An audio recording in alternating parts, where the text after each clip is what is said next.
Hey guys, what's the definition of Tuscaloosa? I don't know. What is Tuscaloosa? Thought it was a place. No, it's not a place. It's the last thing an elephant wants to hear from his Italian dentist. Oh, Carl. You are the king of bad puns. Dad jokes. Tuscaloosa. Tuscaloosa. That's like, what's the dentist's favorite time? Tooth hurty. That's right. Oh, yeah. Wow. I like mine Welcome better. to Father's Day weekend. Right. What's sadder, that I asked it or that you knew it?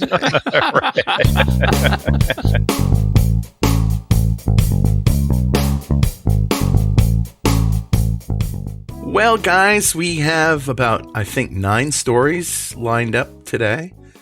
And we're saving the punny one for last. Title of the show is Knocking Our Socks Off.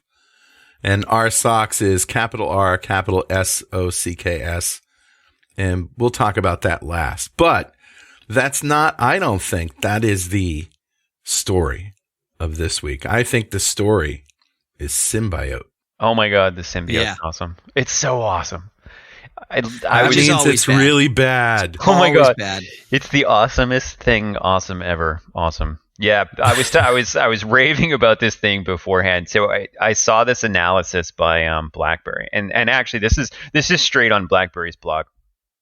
For those of you kids who have never seen a Blackberry, do you guys remember Blackberry like back in the day? Like, Of course, they were like it was the the first thing. really They were cool. force. Yeah, exactly. They were awesome. It was a little cell phone that had a small keyboard on the bottom half of it, and it looked like a BlackBerry because it had the little buttons, and everybody loved it. Do you know where the name? So I was one of the back in the day, I was actually one of the first integrators of the BlackBerry server.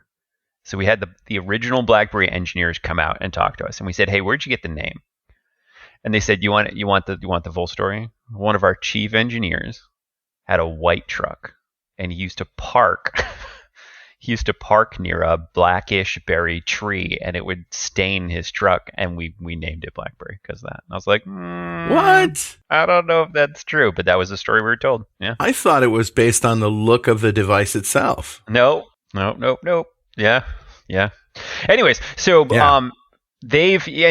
BlackBerry's been synonymous with presidential candidates and that sort of stuff. I've always used BlackBerry phones. Militaries use BlackBerry because it's there's a lot of ways to secure them and do all sorts of stuff that you can manage that you can't do on other phones. So they have a pretty impressive threat intelligence team, and they reverse engineered and found this what they call a nearly impossible to detect Linux threat, which they've named the Symbiote. It is probably the most impressive thing I've ever seen. Honestly, they did a fantastic analysis on this. Well, I mean, it specializes in not being detected, but what does it actually do? So it's your classic backdoor, right? So it reports to a command and control structure. It gives you access over the system to do whatever it is you want to do. And there's tons of these out here, right? Pieces of malware that report to what we call a C2 structure or command and control structure that give you the ability to run commands and grab data and do whatever. So it's not just merely a remote control execution, it's a takeover kind of thing? Yeah, and it runs at the lowest levels of the operating system, and this is for Linux. Yeah. So like a rootkit is what most people would call it.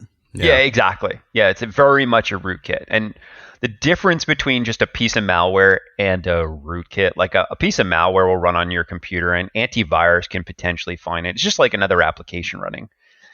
This thing is running so deep in the operating system that when you try and list processes that are running on the box, it knows to pull itself out of that process list. Now, that's not super impressive. Well, right? okay, but that is pretty damn impressive. I mean, if It's your bad. operating system can't tell that you're running in a process because you've hooked it, and you're Right. hiding yourself, that's pretty sophisticated stuff.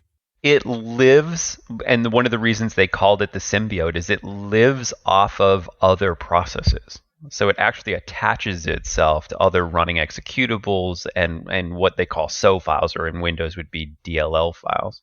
So it doesn't run itself. So I remember back in the day when, before Windows, when we had DOS apps, there was I was working for a DOS MIDI sequencing company, right? So it was all in the days of amber screens and all that. And somebody called in with a tech support thing that ever since they ran our software, the computer was really slow.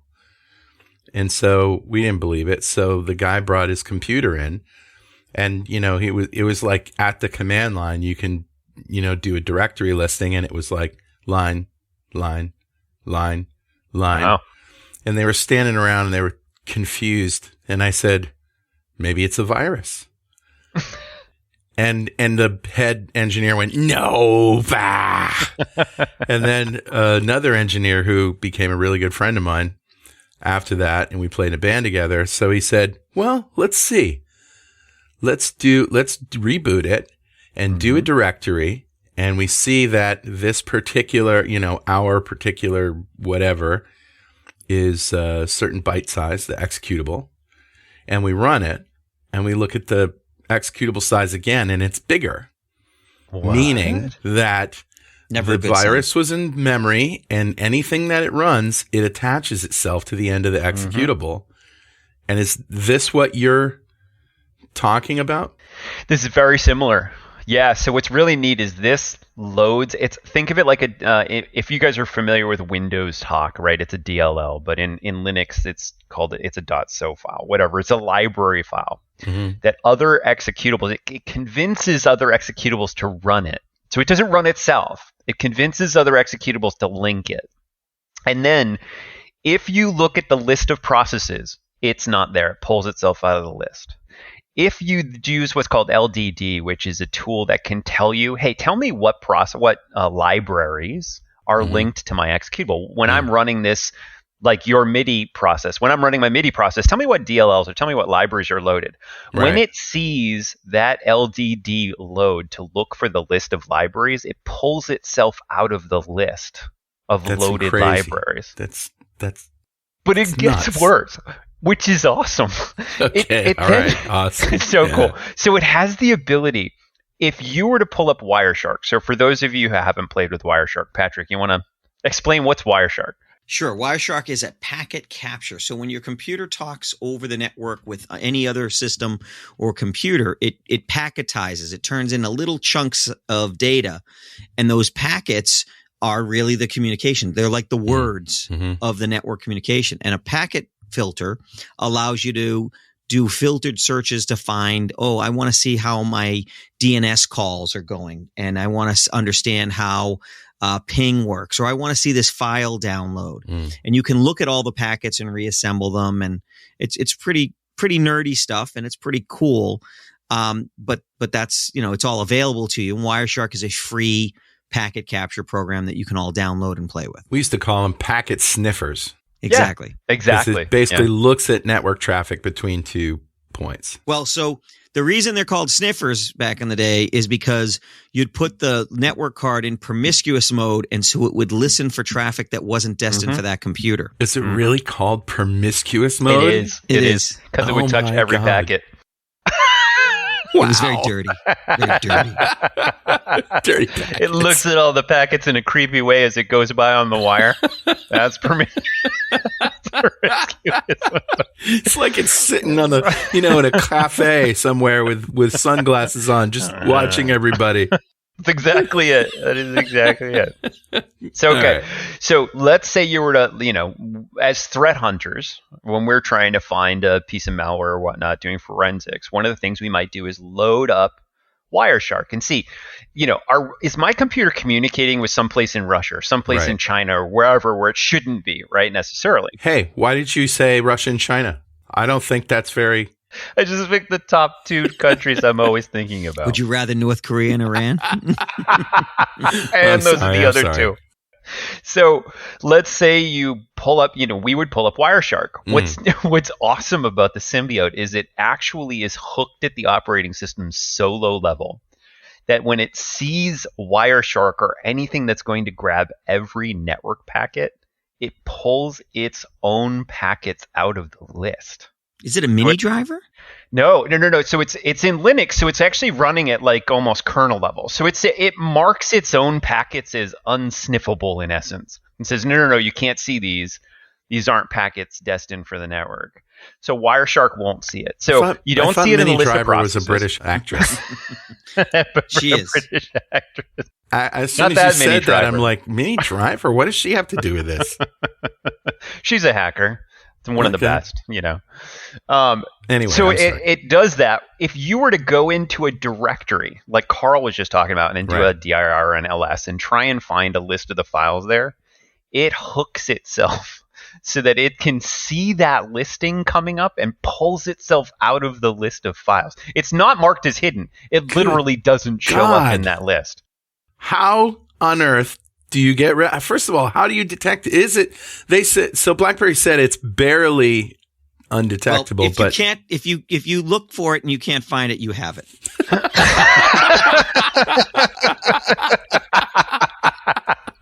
Well, there you have it.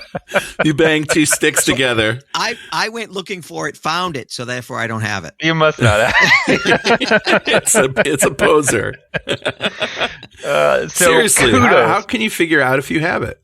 So a couple different ways you could figure it out.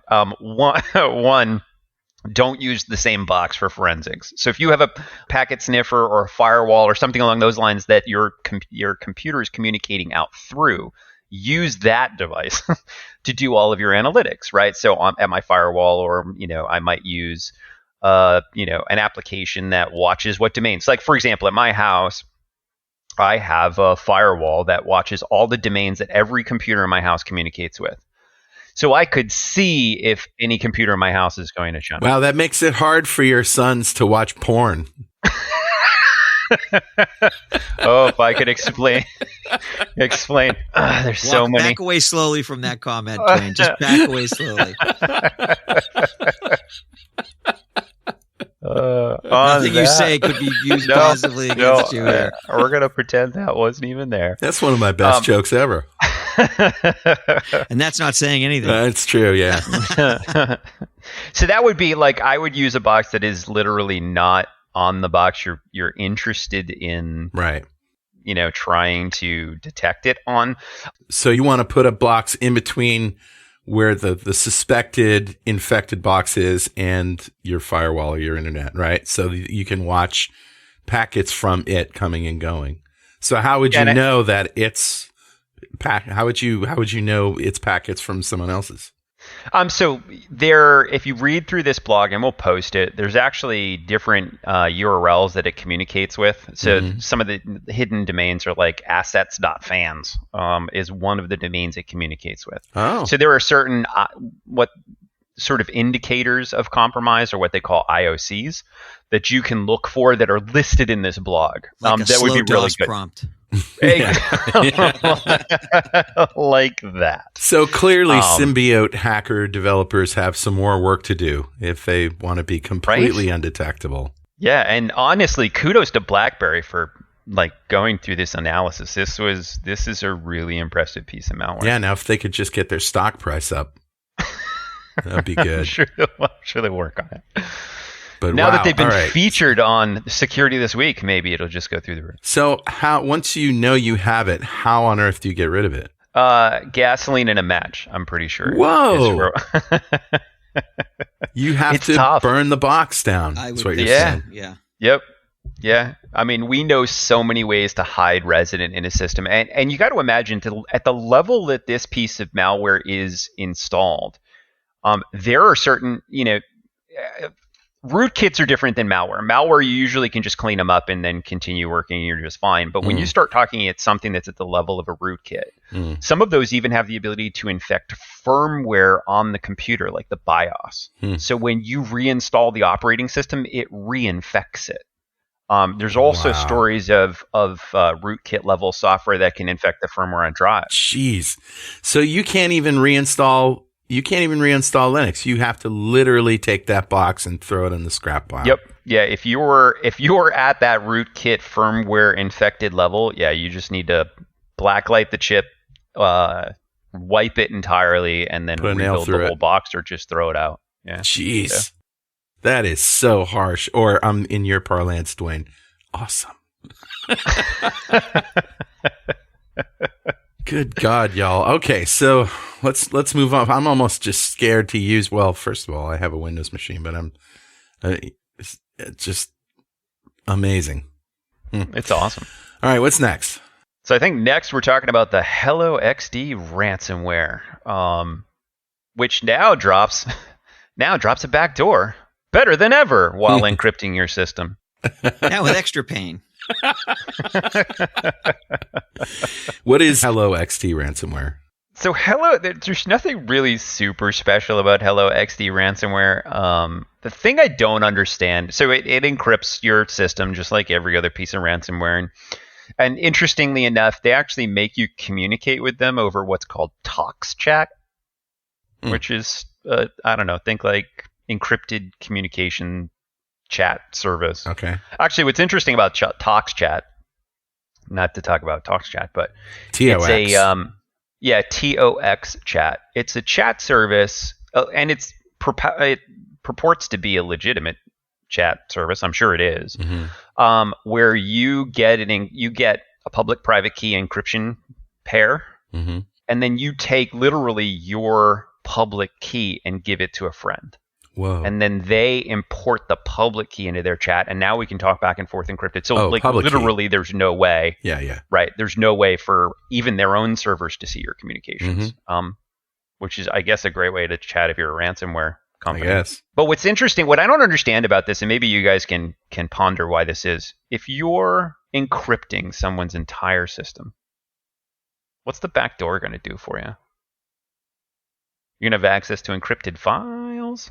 I mean, they're exfiltrating data first. I get that. They're pulling off the legitimate files so they can, I don't know, torture you with them usually. But, well, if I was Symbiote, I would want to get into the operating system below the level of encryption.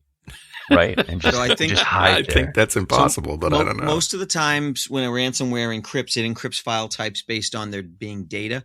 They don't render, most of them don't render the operating system ineffective. They don't wipe out the operating system. So if I were a ransomware person, which I'm not, and I infected your system, I might want to know when you initiated a restore from backup.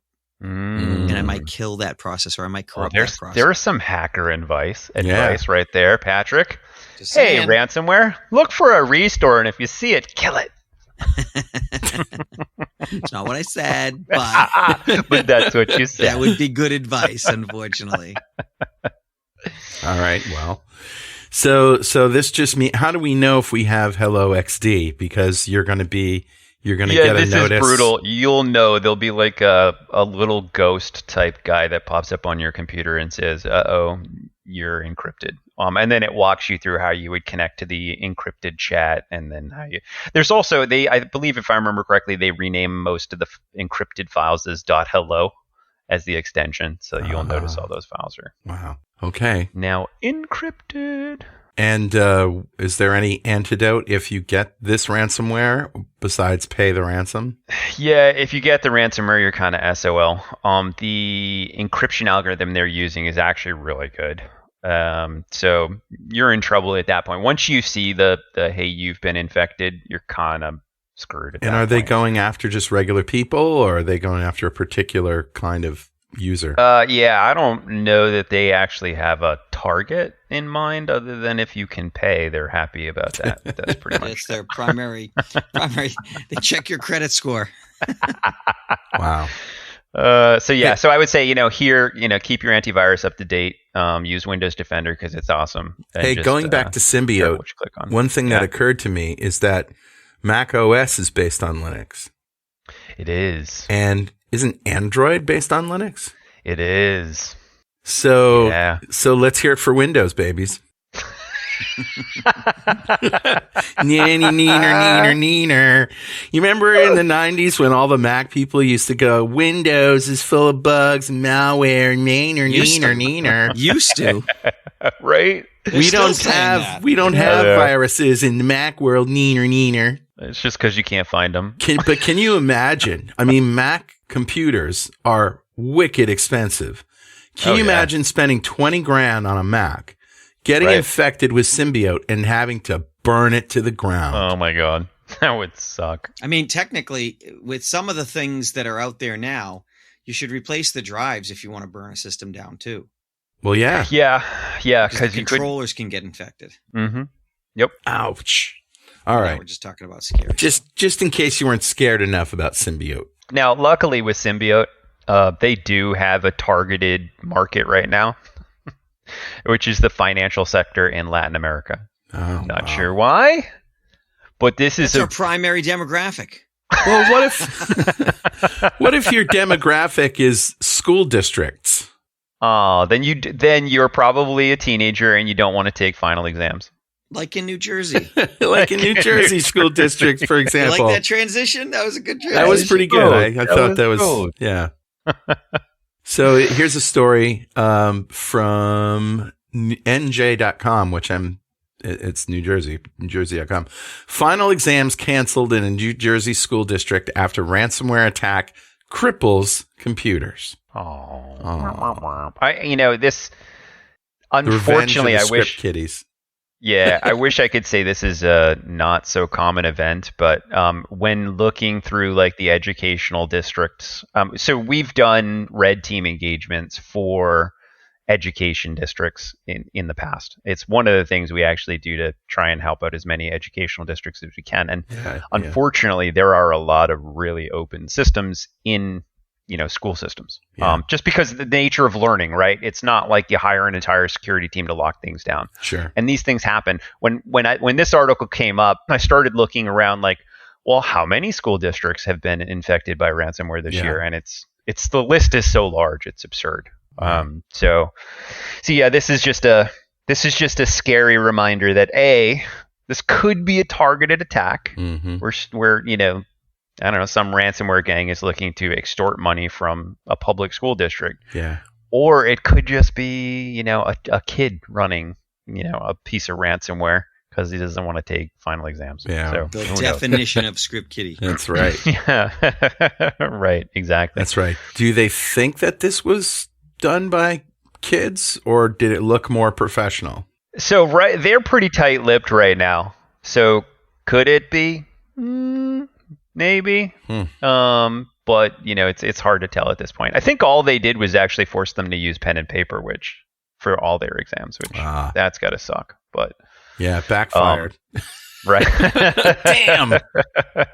Oh no, you're still going to take the exam. You just have to write it all out. Sucker.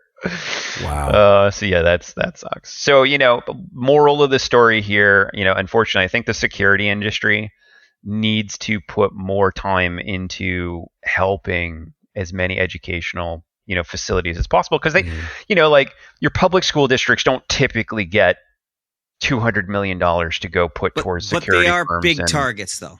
But they are big targets, right? So I think there needs to be a better way for security companies to donate time or whatnot, an incentive of some sort to help educational facilities.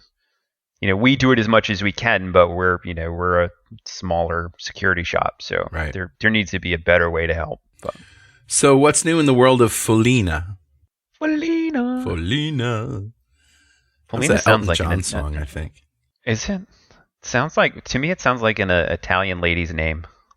Felina. Yeah, either that or a type of pasta. A type of pasta. Hey, we gonna have the rigatoni or the Felina tonight?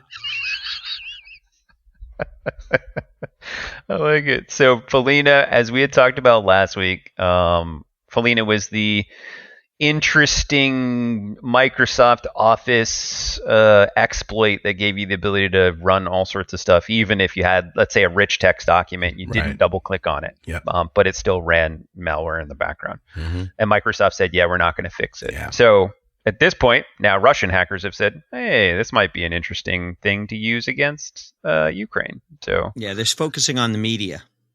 Yes. Which... because they need to control the media. Well, it's interesting because you might say, okay, well, why media? Why would you focus on media? Radio stations, newspapers, that sort of stuff. That's the focus of this attack. But right now, and I think Patrick would probably agree, Ukraine is playing an amazing media game, in the war against Russia. So, Oh yeah, from the beginning. yeah, Yeah. yeah. Well, not just their own media, but Russian media too, right? Well, so we have it on good authority that when Zelensky put out the call for everybody to like help out, he called on marketing firms as well. Oh yeah. Mm. And their graphics for the losses Russia has, even if their numbers are high, which I don't really know that they are, they look great. They have an infographic with the number of losses that Russia's endured. Well, and even take a look at like some of the media that the videos that have come out and that sort of stuff. I mean, their production value is awesome. It's like, yeah, they're on next level media offensive, which is pretty awesome. You see Russian actors, and right now it's purported to be Russian actors, the Russian cyber team Sandworm, that's doing this. So, and that was reported from Ukraine. So, you got to take some of that with a grain of salt. But. You know what I know about sandworms? What's that? They bite. What? Ask me how I know. How do you know? So I used to go fishing for flounder in Mystic, Connecticut when I lived there. And we used sandworms.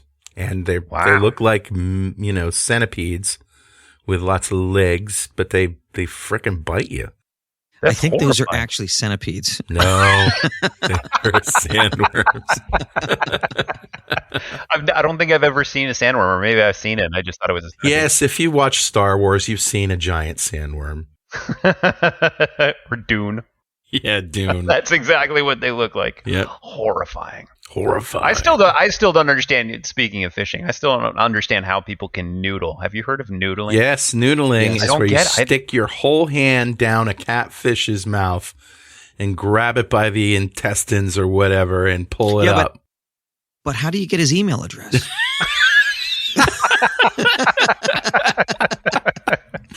Joe at catfishes.com. Catfish.com. I mean, in order to fish someone, you have to have an address. Right. How do you get him to click on that little link? That's the new phishing with users? You stick your hand down their mouth. That's the hook. They got to click on the hook. All right. So there's going to have to be noodling. Will have to be some offshoot of phishing in the hacking world. It's when you reach through the window and grab the papers off their desk. That's noodling. There, I've coined a cyber term. I can die. Wait a minute. In peace. Noodling is when you use Felina, right? Felina.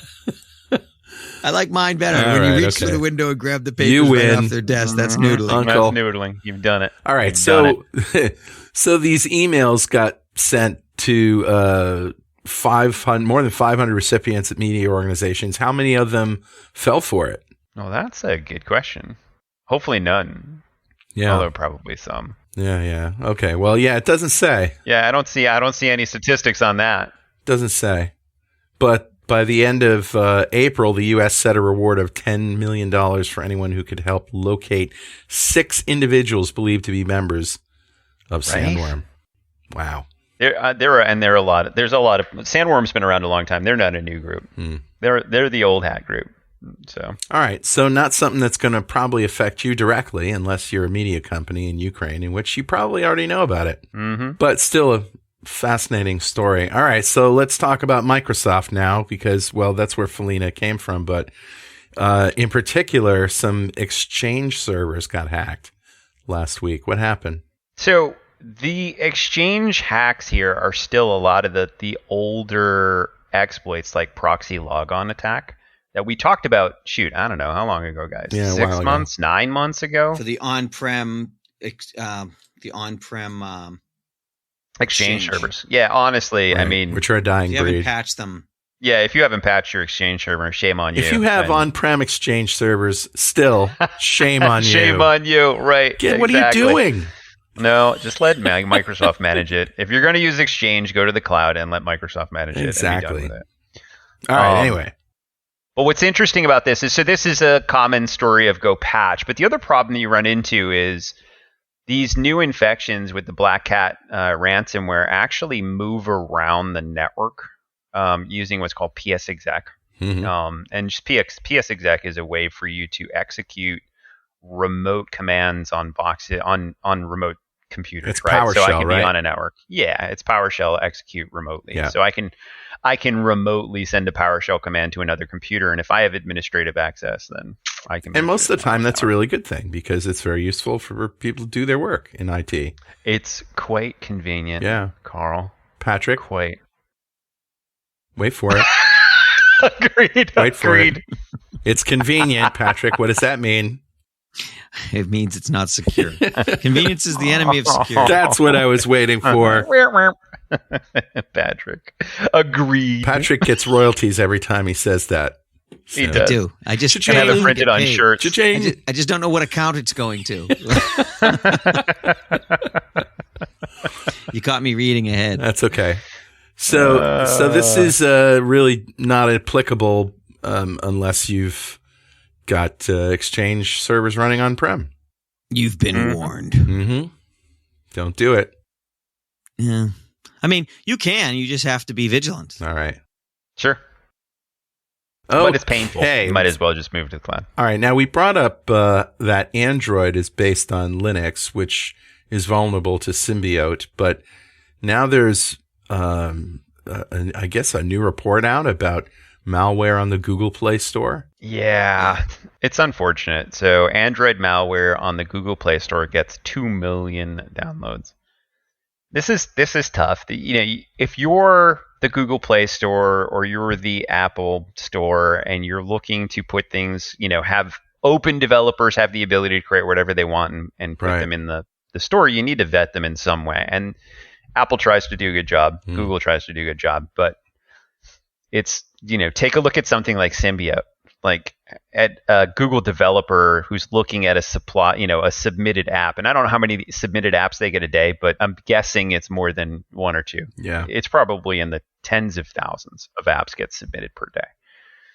So how do you go through all of those apps and determine, they're not doing anything malicious? Well, it's damn near impossible. So at this point, there are apps, the Pip Picture Photo Editor app, the Wild and Exotic Animal Wallpaper app. I would be so pissed off if I downloaded that app for wallpapers and it was stealing Infecting. stuff off my phone. Well, we have to define malware here because I know this, that the stores basically let's say the Apple Store, iPhone has a setting which you could say, don't track me. And all that is just one particular cookie. And it's like the super user identifier that has been in use. Apple invented it, I think, forever. But that's only one. And there's something like 30 some odd more ways that app developers can track you. And it's not really the app developers. It's the companies that they install the SDKs, and the SDK basically company says, hey, use this and you'll earn money because they're stealing your data, your customers' data. So just because the app isn't infected with a quote unquote known piece of malware, just about all apps in the App Store can get around this tracking stuff and track you and track whatever they want. I saw one of the tactics is to track stuff like temperature and frequency of use and all of and location. And from those things, that creates a digital fingerprint of your phone. And that's how they can track you as you move around and on your device.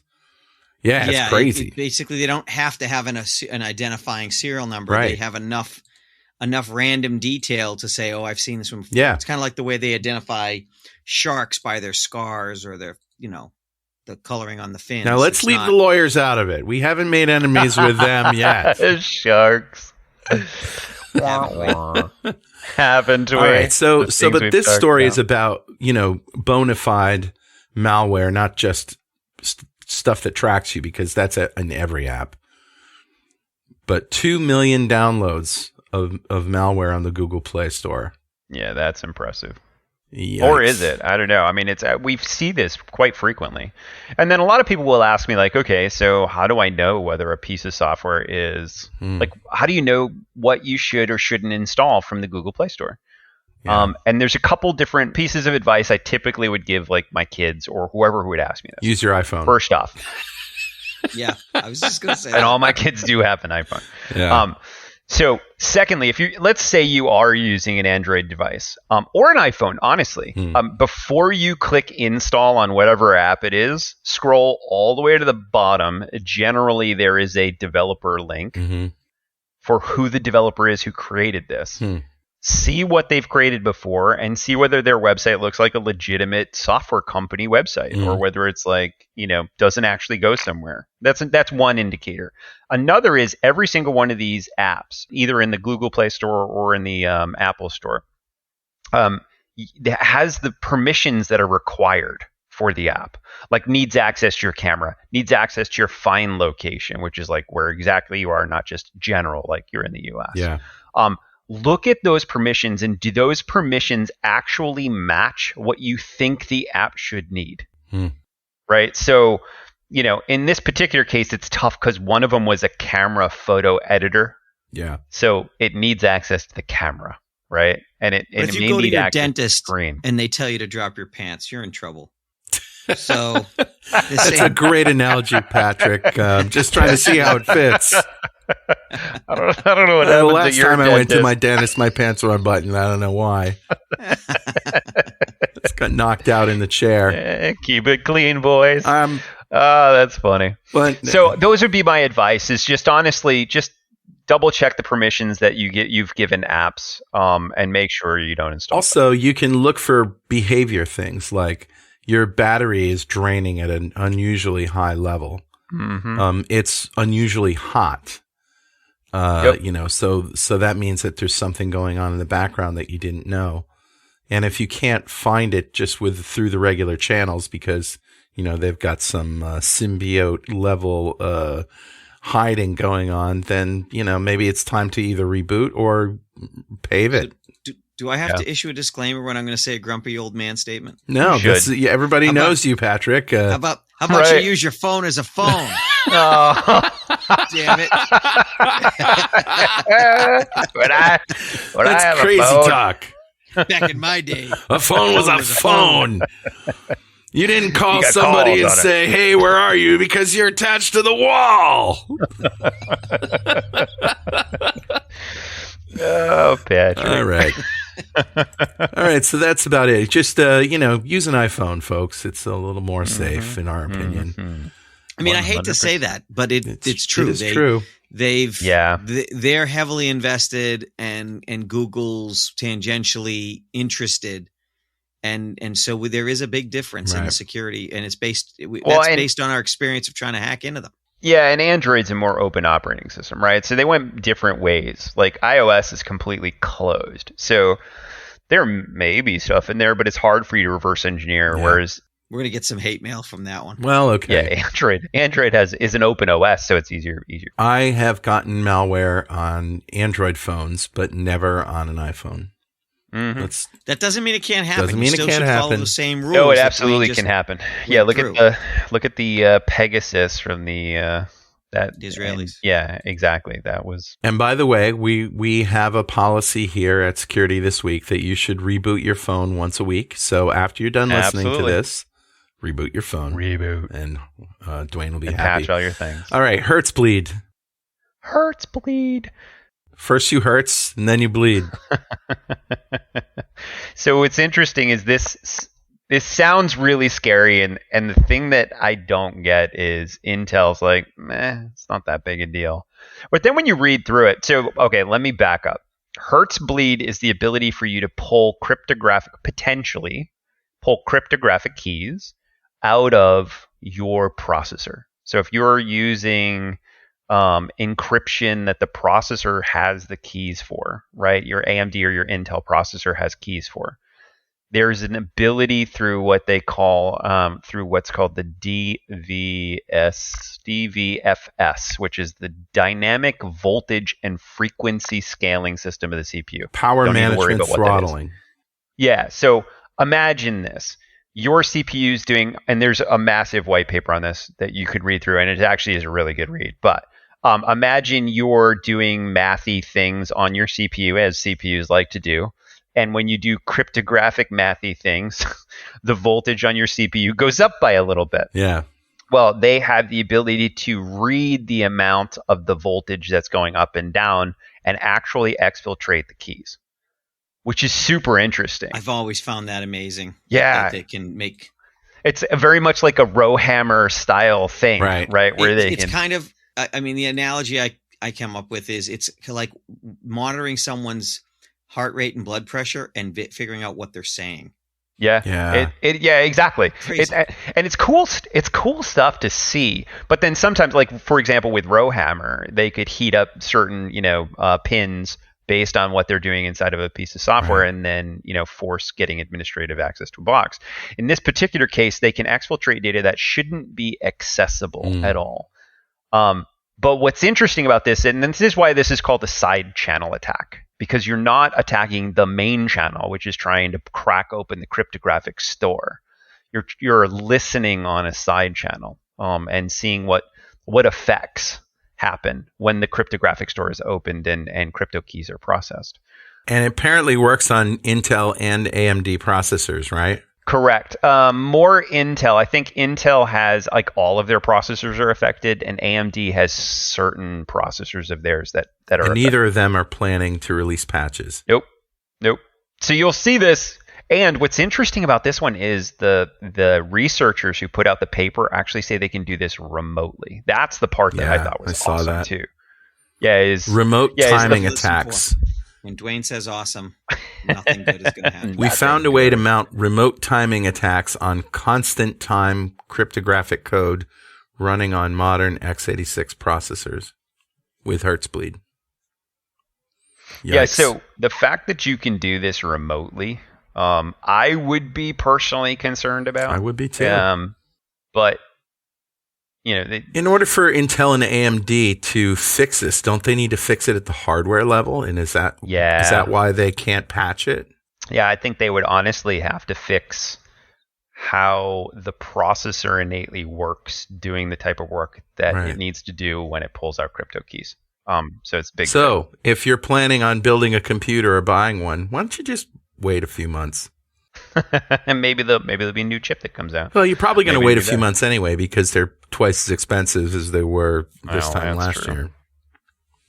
Maybe not twice as much. So if you do go to hertzbleed.com, so HERTZBLEED.com, you could read the white paper here, which will quickly gets into a lot of heavy electrical engineering and that sort of stuff. But the more important part is also at the bottom. They have some questions and answers that say, am I affected by Hertzbleed? Okay. And it says likely yes, and then explains what that means. And then it says, what's the impact? Should I be worried? Is there a CVE? So they go through all of the questions you may have around this.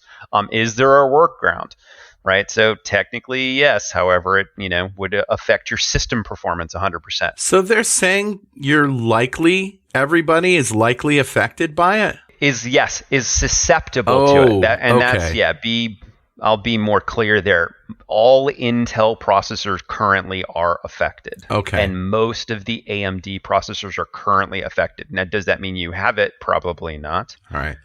Because imagine what this is doing. This is trying to pull cryptographic keys from the processor. So there's very unique situations why you do that and why that would be useful. Go ahead. Give our listeners some career advice. Career advice. So imagine this. Do you guys remember the turbo button? Oh, yeah. On computers? Yes. Okay, so it used to be you could tell your computer to run slow, or you could push this little turbo button and your computer would run faster. Welcome to 1987. Right.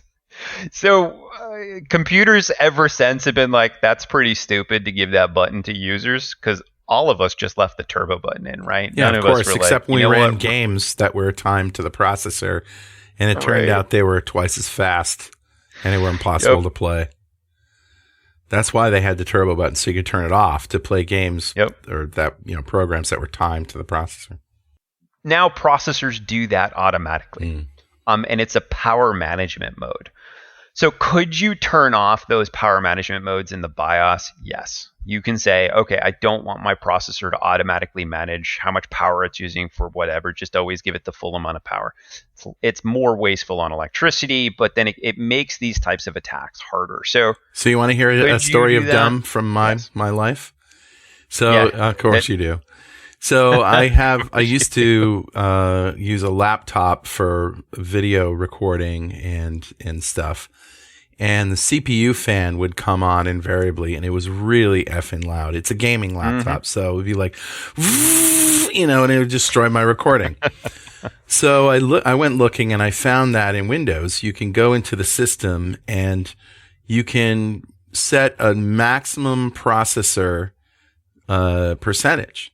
And it's 100% by default. So when it says when it needs more power, it goes up to 100%. But I tamped it down to like 80%. And that fixed the problem. Nice. But I thought that was the problem. But one of the problems is there's a function key on the laptop that turns the CPU fan on that I was accidentally hitting. So you got a slower computer and I had the problem. Hey, at least it was slower. Slower user. At least it was the slower. Fan went on, but at least it was slower. Right. Yay. That's awesome. Isn't that cool? That is cool. All right. So, cool. I don't know. That's kind of depressing. Let's talk about more Linux botnet infection stuff. Botnets. Because that makes me happy. All right. So, this article is called New Peer-to-Peer Botnet Infects Linux Servers with Crypto Miners. Okay. Crypto miners meaning a server that you use to mine cryptocurrency, generally with a very expensive graphics card, right? Mm-hmm. This one's interesting. So first off, we see fluxes in crypto mining. Yeah. From malware groups and malicious attackers. If I was crypto mining right now, I'd be more worried about the cost of my cryptocurrency than the price. So that's the weird one of the weird parts about this particular attack. Maybe they're just behind the times, but usually what happens is when crypto is on the rise, the cost of Bitcoin is on the rise.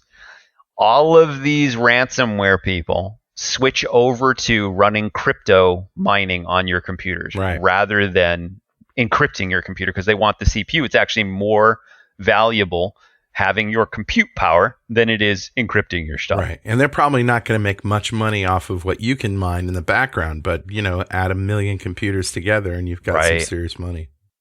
But on the flip side, when crypto is in the toilet, usually they switch back over to ransomware, which is nice. They diversify. And that explains all the ransomware in the news last week, right? Right. Exactly. Because crypto's in the toilet, so they go to ransomware because they'll make steady money there. And then when crypto goes up, they stop doing ransomware. It's kind of weird that this is a new variant of a botnet called PanChan that's come out and is now crypto mining, which is odd. The other thing that's interesting is this is a Japanese botnet, which we don't hear much about the Japanese in the offensive cyber criminal gang world, but so that's another surprising thing. But a couple other interesting things here. First off, it's propagating through an SSH worm. So here again, Linux boxes, like you had pointed out, anything that has a secure shell function, they'll log into and try and install these crypto miners. And then it's communicating over a C2, which is Discord. Oh. So this is actually, I don't know if you guys have played with this, but this is actually really cool. No. So corporate communications applications have been targeted recently as C2 communications channels. So if I'm embedded into a corporate system and I want to communicate out, and I don't want to use my own custom TCP/IP protocol because that's easily detected. Right. I would communicate out over Slack. I would communicate out over DNS. WhatsApp. I would communicate out over... Yeah, exactly. Anything that's normally would be used within the company, I would use those channels. DNS. We talked about hiding in DNS. Right. Yeah, exactly. So now people are using Slack, which is actually really awesome. There's some cool Slack C2 platforms out there where I can install, and we played around with these, and we actually have them implemented. I don't know what he means by awesome, Pat. Do you? I can so never cool. tell. Is that good? It's so cool. Very bad. It's so cool. It's so cool. Don't listen to Patrick and Carl. It's cool, kids. You can deploy your malware or your backdoor with a Discord C2. So what happens is it communicates out to Discord, to your own Discord server, and you can go into a channel and say DIR. And every single computer that's listening will then run a DIR and tell you what's in the directory and report back to Discord, which is really kind of neat. So they're using Discord as their C2. So, moral of the story here, if you have a massive, Linux farm, maybe disable Discord. You probably don't have a lot of Discord communications going back and forth, and that'll cut down a lot of the C2. Okay. Is there a way to detect it? There is. This one's not very stealth. This one's not a symbiote. Thank you very much. So there are malware binaries that are actually literally dropped onto the system from Discord, mind you. Yeah. That you can look for and clean up, and we'll put the article out here so that you guys can go take a look. Okay. All right. Now that brings us to our title story. In the title of this show is "Knocking Our Socks Off." RSocks. What is RSocks, and how did the FBI go about disrupting it? So RSocks is a Russian malware botnet. So malware, malicious software installed. Botnet is where you have the ability to control massive amounts of computers or IoT, Internet of Things or Android smartphones, or really any device. So I can take all these devices and have them do one thing, like denial of service or crypto mine or whatever. Yep. So there is a massive RSocks, and when we say massive, it was in the millions of devices that were a part of this. Yeah. Enough to cause real damage. Yeah. Honestly, very impressive work by the FBI, the DOJ, and then also the FBI actually worked with Germany, the Netherlands, and the UK. So great interagency, undercover work for some of this to figure out, how many computers were infected, which computers were infected, and what they were doing. In essence, what's weird about RSocks is like a proxy software. So I don't know if you guys have played around with proxy software much, but think of it like Patrick VPN. has. But I sort of have for web, not recently, but. Yeah, so you can send your traffic through a proxy, and it will. Let's say you wanted to watch a UK TV show that Netflix won't allow you to watch in the United States. You could proxy your traffic through a proxy in the UK, and then watch it there. So lots of people usually use have to have a UK account for Netflix or wherever you're going to watch, because they're going to know based on your account that you're based in. Yeah, but they also enforce based on where you are sometimes. And the browsers have gotten hip to this. I know this. Yeah, they have. Because, however, I think I told you this story, right? There's a version of Firefox a couple versions ago that if you have to disable Firefox from automatically updating, and you have to put up with the update now message box every 10 minutes. But if you run that older version, you can use that to, access Amazon Prime, whatever, if you've got a VPN. But now, if you're using Chrome or Edge and you've got a VPN, you'll go to watch something in the UK only show, and they'll say, "Got to be in the UK." So, yeah, I've noticed a lot of these applications like Netflix and whatnot get very good about detecting where you're at. But what's interesting about this is it appears the RSocks botnet would infect computers, and then you could actually purchase usage of those as proxy servers. So I could route all my hacking traffic through your computer if it was infected, which is kind of cool. Yeah. Unless you're the one getting routed through, then it's not very cool. Not cool. So according to the United States Department of Justice, the cost for accessing the RSocks proxy protocol ranged from $30 a day, where you would be able to route through 2,000 different, could be home computers. Yeah. Wow. Or all the way up to $200 a day, and you could route through 90,000 computers. Wow. So it took them a while for them to identify, hundreds of thousands, 325,000 compromised devices.